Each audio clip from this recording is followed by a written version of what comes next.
Sir ये पूरा हिंदी में बता देंगे सर एक बार। अरे इतनी सारी बात हिंदी में बताने में मुश्किल होगी। आप सर जो मुख्य आपकी मांग है उस बारे में बताइए कि सुप्रीम कोर्ट के फैसले के पहले क्या चुनाव आयोग का फैसला आना चाहिए। मैंने जैसे अभी कहा, काफी बड़ी लंबी बात मैंने मराठी में कही, मैं आपको विनती करता हूँ वो हिंदी में कर बताइए, लेकिन तो भी कुछ बातें मैं हिंदी में जरूर बताऊंगा। जो मामला दिल्ली में अब तय होने जा रहा है वो एक सुप्रीम कोर्ट में है और दूसरा इलेक्शन कमीशन के पास है, इलेक्शन कमिश्नर के पास है।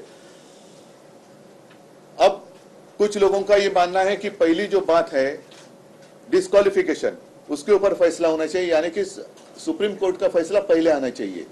और वो इसलिए क्योंकि आप सबको पता है, सब जानते हैं, पिछले 20 जून को शुरुआत हो गई जब यहाँ विधान परिषद की चुनाव होने जा रहे थे, हो गए। उसी वक्त कुछ लोगों ने जो पार्टी व्हिप होता है उसका उल्लंघन किया, वो तोड़ दिया और उसी दिन उसी शाम को वो भाग गए। भगोड़े को पार्टी के ऊपर अधिकार कहने का कोई अधिकार नहीं है, वो भगोड़ा है, भगोड़ा ही होता है, वो भगोड़े है। वो उन्होंने भाग जाने के बाद हमने तुरंत डिस्क्वालिफिकेशन का मुद्दा सुप्रीम कोर्ट में हम लेके गए। उसके ऊपर फैसला अभी उम्मीद है, अपेक्षा है कि इस महीने में हो जाएगा, क्योंकि पिछली बार जब ये मामला सुप्रीम कोर्ट में आया था तो सुप्रीम कोर्ट में ने कह दिया कि 14 फरवरी से लगातार उसके ऊपर सुनवाई होगी। तो अपेक्षा है कि इस महीने में उसका फैसला आएगा।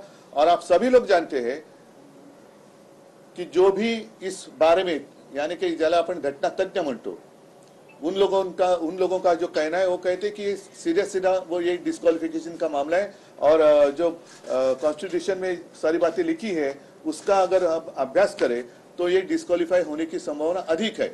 तो क्या वो डिस्क्वालिफिकेशन का मामला पहले होना चाहिए?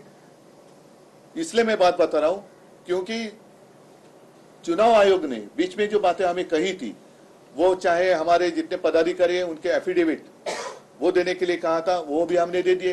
फिर हमारे जितने सारे पार्टी वर्कर्स है उनके अर्जच आता म्हणतात ना, हिंदी मध्ये अर्जाला काय म्हणतात, एप्लीकेशन तो इंग्लिश में हो गया जो भी है आप समझ गए, वो देने के लिए कहा था। तो वो तो हमने लाखों की संख्या में दे दिए।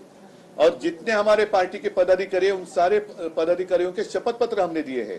पार्टी 2 स्तर पर होती है, एक संसद में होती है, विधिमंडल में होती है और दूसरे रास्ते पे होती है। अब इनका जो कहना है, जो भगोड़े हैं उनका जो कहना है कि हमारे पास ज्यादा विधायक है, हमारे पास ज्यादा सांसद है तो हम ही पार्टी है।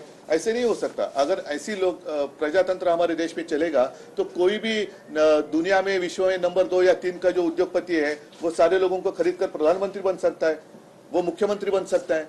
तो ये कोई राजनीति या प्रजातंत्र की बात नहीं होती है। और